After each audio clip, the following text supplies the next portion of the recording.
కూర్చున్న కుర్చీలు ప్లాస్టిక్ అనుకోబాకండి, ఇది బంగారు కుర్చీలు.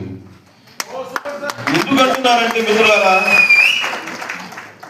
నేను నా పర్సనల్ ఎక్స్పీరియన్స్ చెప్పి నేను నాకు కూడా బస్ టైం అవుతాను. యాక్చువల్గా నేను వాస్తవంగా నిజంగా కొన్ని విషయాలు భగవంతుడు కొంతమంది ద్వారా చెప్పిస్తాడు. నేను ఈరోజు వచ్చే ప్రోగ్రామ్ నాకు లేదు. రచ్చా సార్ నేను హెడ్ ఆఫీస్లో కలిసినప్పుడు గౌస్బాయ్ నువ్వు కూడా వస్తే బాగుంటుంది అన్నాడు. 28 నాకు ఆల్రెడీ వేరే ప్రోగ్రామ్స్ ఉన్నాయి.